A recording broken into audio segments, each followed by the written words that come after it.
Okay, so here we are, Project Rusty Datsun, Pile of Rust Datsun, whatever you want to call it. We're going to be looking for rust, any rust we can buzz out, grind out, sand out. We're going to be tackling that now. It's going to be quite the process, and let's get started.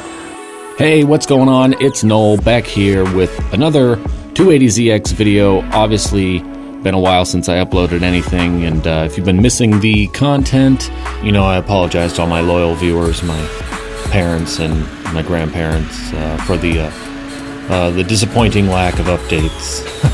No, I'm just kidding. My grandparents are all dead. But I am excited to come back here today with the final video in what I've been calling the archive video series, rust removal. Something I tried for the first time, I had never done before. Like a lot of these things, I learned a lot as I went and definitely made some mistakes and made some extra work for myself. But you know what? That was the whole point of the project car, was to do something I never done before and learn and share that learning process. So let's get started. Working in the back of the car here, the spare tire well, pretty common spot on these cars for rust. I didn't realize this either at the time I was digging into this. Turns out the previous owner had actually just taken, had cut out the rusted spare tire well and put a replacement tire well piece, I suppose, it looked like it was, and had actually used bathroom caulking to basically just stick that back on. And it wasn't until I went under the car and started working on that I realized, oh, I could just push that straight through with my hand, and that's what happened. So eventually I did do that and cut it down to fit better, and did a real crap welding job. Followed that up, sealed that back up with a bunch of JB weld, and called it a day. So, but I did clean the rust off the metal, and I am happy to say that a few years later, my fix is holding pretty good, and there has not been any more rust that has reappeared in that area. So maybe I did an okay job. I don't know. I also don't put the car out in the rain ever because I'm paranoid. So maybe, who knows? But it works for me. Moving around more of the interior of the car, you can see there's just places here and a lot of corners where a lot of the metal, I think, had been laid over, and some of those seams where water had sat for a while and turned it into rust. So I was trying to get after that and get it back into better shape. I think here is a good example of where I was kind of over eager, if you will. Kind of just, I'm seeing small spots of rust here, which probably really weren't anything more than surface rust. But again, I'm over eager, so I'm kind of chasing after them and giving myself more work than I think really needed to be done. But oh well, it is what it is, and it all happened years ago, so I've moved on since then. Quite a bit of rust on that mounting point for the parking brake. I don't know why that got so rusty. Wouldn't think that it would, but I mean, there was just places in here inside the car where it would be like a little bit of rust. I'd get after it, and then I'd get carried away. I mean, looking at the top of that seat rail, it looks fine, but you know, why not grind it, I suppose, and learn something.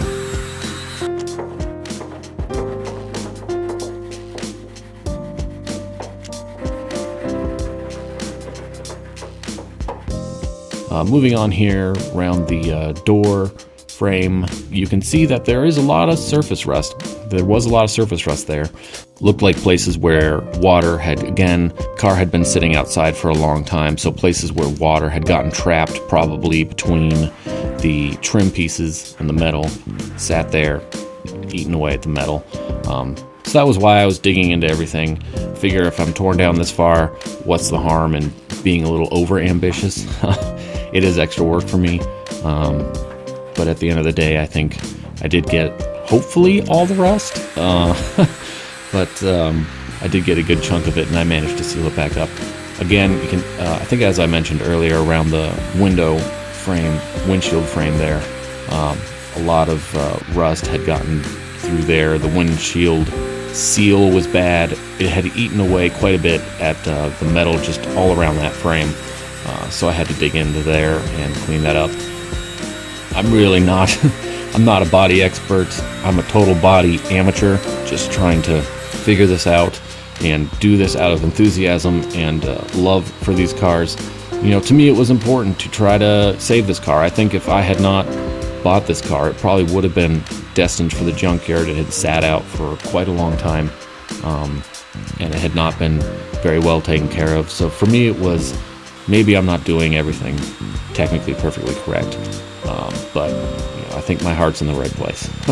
I am doing it for the right reasons, right? To try to keep some of these cars alive, because every year goes by, you know, there's less and less of them out there existing. So once I'm now having grinded stuff, gonna hit stuff with some converter spray into these tight corners. I think it's just a cleaning spray here first. The first step I'm gonna do is hit with Naval Jelly.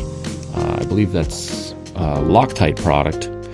Naval Jelly, kind of pour it into a container there, get just a junky brush and paint that into those tight corners where it can chemically attack those rust molecules and convert those into something stable, which I can then seal over, and hopefully that won't continue to spread. So that was round one there. Let it sit, let it eat at the rust. Then you got to clean it up a little bit and do another round, and just repetition.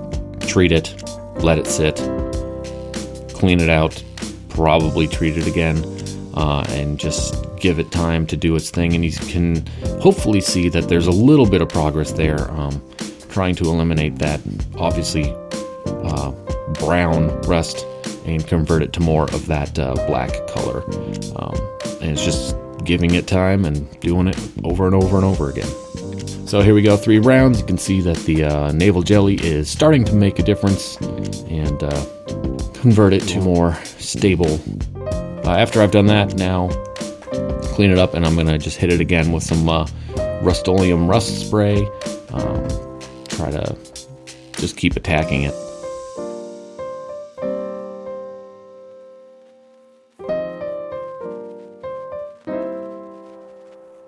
Now letting that work on that side. Now going to work here on the driver door frame, where I had grinded things and treated them. So it's been treated. Now it's time to seal that back up. So basically what I'm doing here is masking off, and again, creating more work for myself. Would have been easier just to mask off the whole area and sand the whole area and then spray it. But live and learn, I suppose.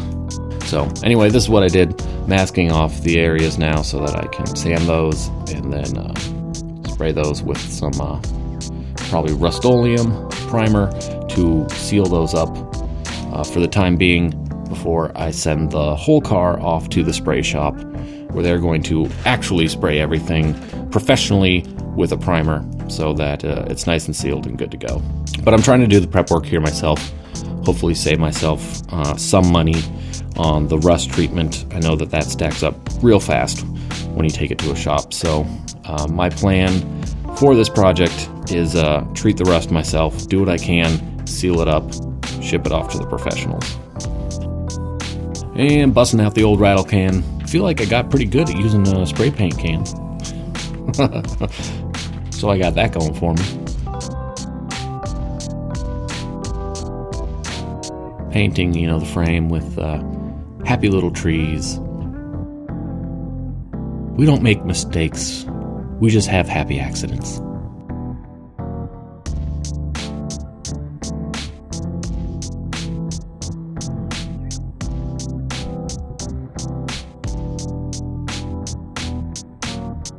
So, about a day later here, I've kind of masked off everything.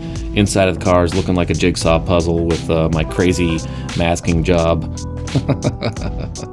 So now you see the car, all the spots where I've worked, where I've tackled rust, where I've done more work than I needed to. It's all been grinded out, it's all been converted, and it's all been sealed back over.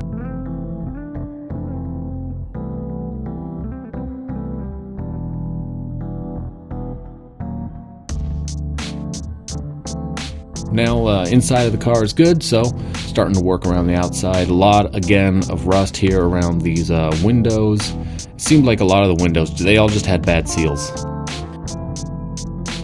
Finding all these trouble spots on the outside and treating them, same process, grind them, brush them, hit them with converter, seal them back up. As I'm walking around here, a little bit of discovery for me that probably should have noticed at the very beginning when I first bought the car, but there is some body filler on this driver side quarter panel, as you can see. As I was chasing things, discovered that. I guess not a big surprise. A lot of Bondo jobs that probably have been done to these cars, you know, through the 80s and 90s. I can live with it.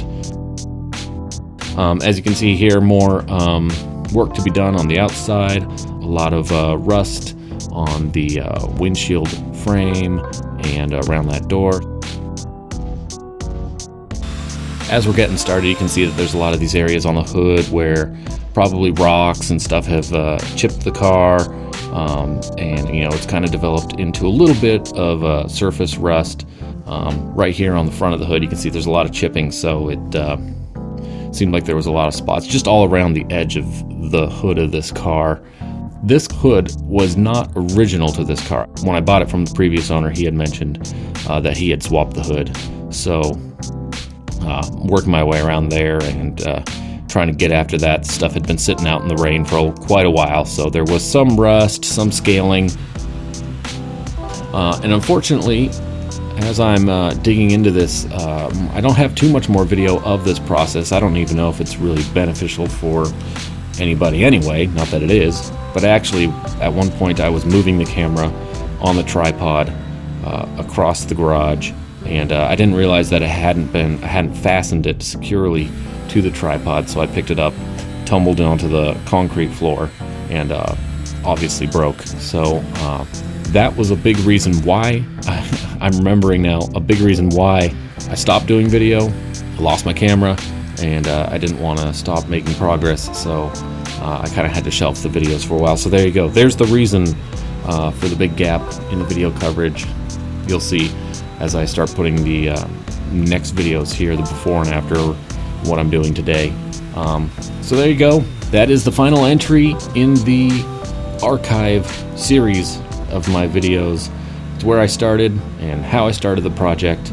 It's come a long way from there, and I'm really excited to share that, to be sharing content here that isn't 3-4 years old. So yeah, thanks so much for watching. If you've been watching these videos, I hope you'll continue to watch. I think they're going to get a lot more exciting and a lot more interesting now that I can actually drive the car. I can actually do car stuff and not just bodywork stuff. And this is really the stage that I'm excited for coming up, is going to be upgrades, things like that. So if you have watched, again, thank you so much. Hopefully you got something out of these videos. So if you've got, you know, an interest in something like this, I say dive in, give it a try. Try to, you know, if it's a car like this, you want to save an old car that's going to be going to the junkyard. What do you have to lose? I mean, yeah, maybe you might spend some money and it might not work out, but to me, it was worth it. The learning experience was worth it, and so far it's not over yet. So yeah, anyway, I'm rambling. Thank you again. I hope you enjoyed the videos, and I hope you'll stick around and watch the new stuff to come this year. All the same bullshit as everybody else on YouTube. Like and subscribe and comment and share, and you know, tell your mom and dad, or don't. So thanks so much, and I'll see you on the next one.